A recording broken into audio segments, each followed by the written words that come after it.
Dear students, आज जो मैं वीडियो बना रहा हूँ वह संस्कृतम वदतु, संस्कृत बोलिए। आज इसका 9वां दिवस है, यानी 9th डे है। इससे पहले 8 दिवस का यानी 8वां दिवस तक का मैं बना चुका हूँ।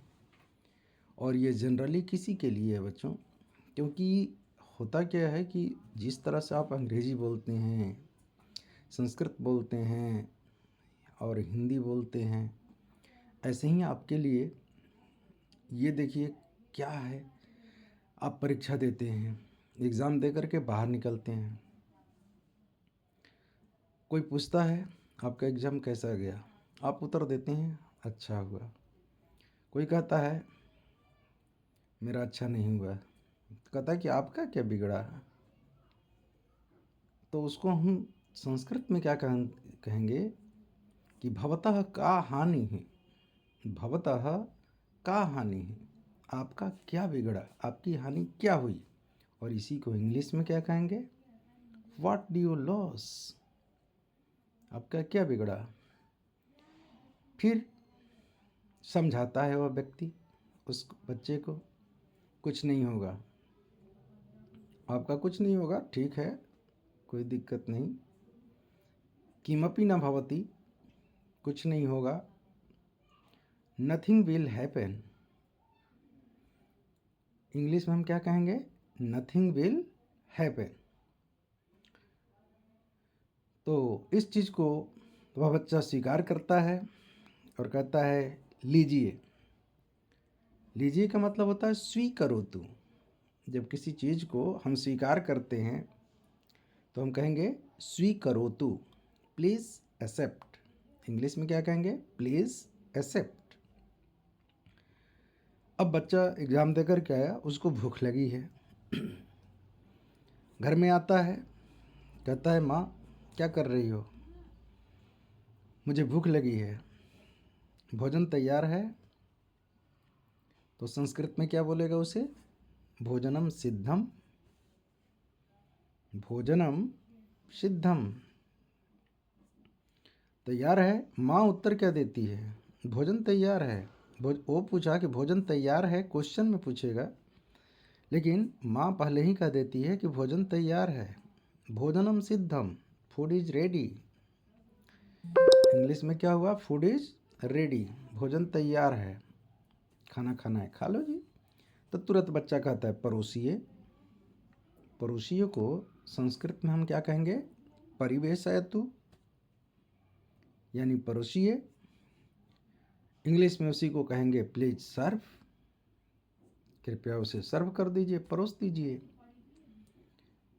तो जब माँ खाना देने के लिए तैयार होती है तो आप लोग देखते होंगे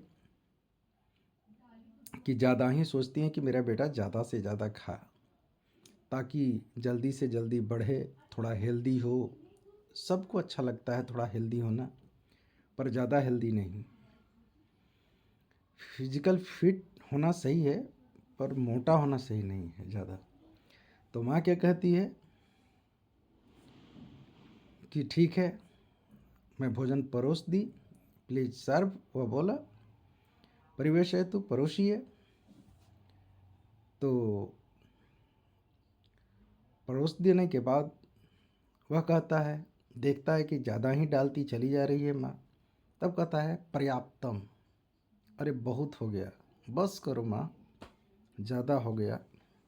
पर्याप्तम माता, इट इज़ एनफ, ये बहुत ज़्यादा हो गया। तो पर्याप्तम को हम इंग्लिश में क्या कहेंगे, इनफ।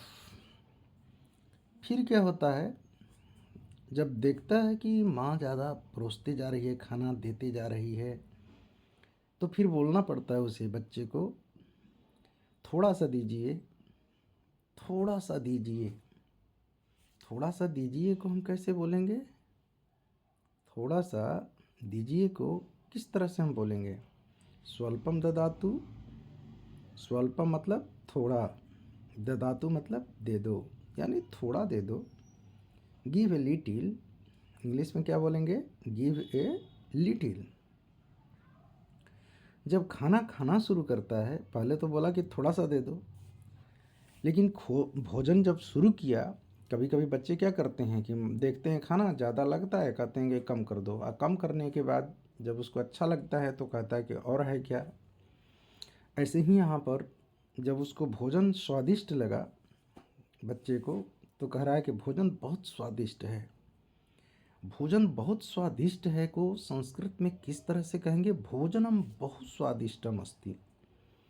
अब अगर अस्ति नहीं भी बोलते हैं, भोजनम बहुत स्वादिष्टम, तब भी अच्छा है। भोजनम अति स्वादिष्टम अस्ति, ये भी अच्छा है। अब भोजनम बहुत स्वादिष्टम भी बोल दिए तब भी अच्छा है। और इंग्लिश में क्या आपको बोलेंगे? The food is very tasty, the food is very delicious. तो इस तरह से हम बोल सकते हैं इसको। फिर पूछता है, माँ पूछती है स्वास्थ्य कैसा है?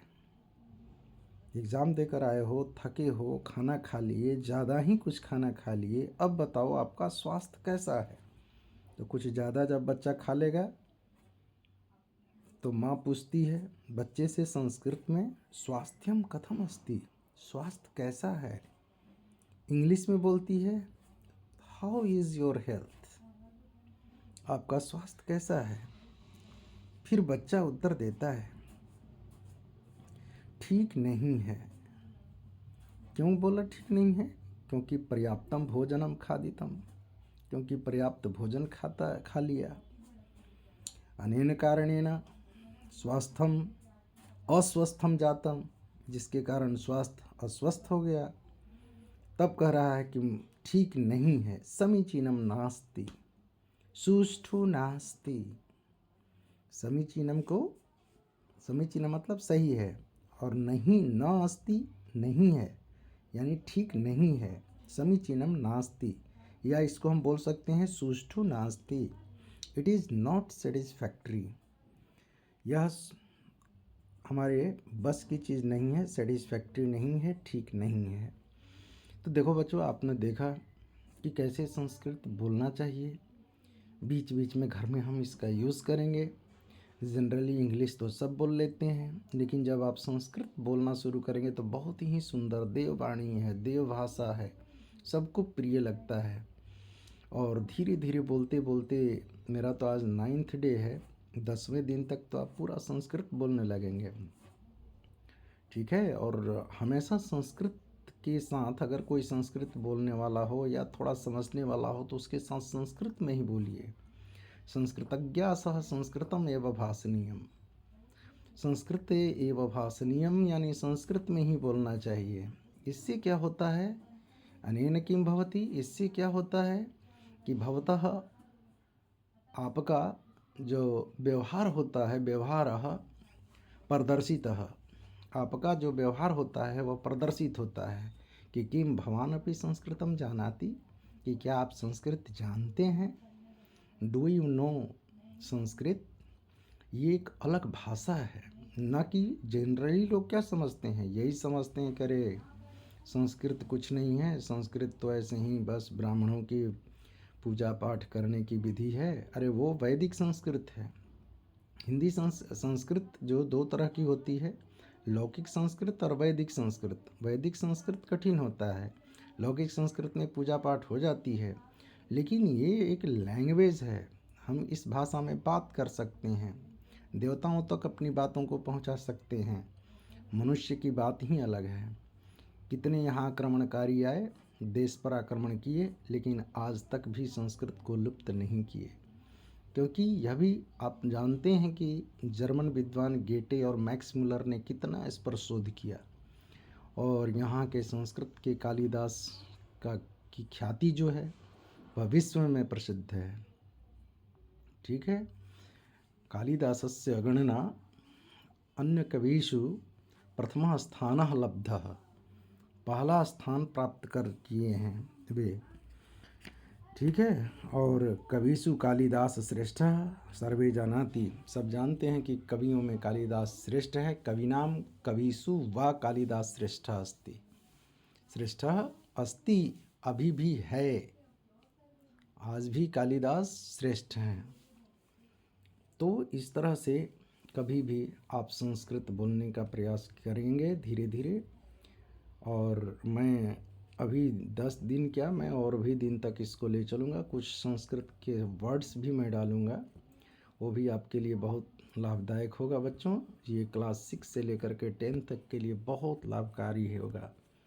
और इसका यूज़ थोड़ा थोड़ा करने से ही हो जाता है। आप जानते हैं कि टूथपेस्ट थोड़ा सा अगर निकालते हैं और डेली मंजन के लिए आप यूज़ करते हैं तो थोड़ा ही थोड़ा करते करते पता चलता है कि पूरा पेस्ट ख़त्म होगा, पूरा पेस्ट ख़त्म हो गया। वैसे ही यहाँ पर थोड़ा थोड़ा जानते जानते संस्कृत आप पूरा संस्कृत के भंडारागार कायम कर सकते हैं। चलो बच्चों, बस इतना ही। आगे के लिए फिर मैं वीडियो डालूँगा। प्रयास ये रहेगा कि रेगुलर फिर मैं डालते रहूँ। ठीक है, धन्यवाद। आगे के लिए प्रयास।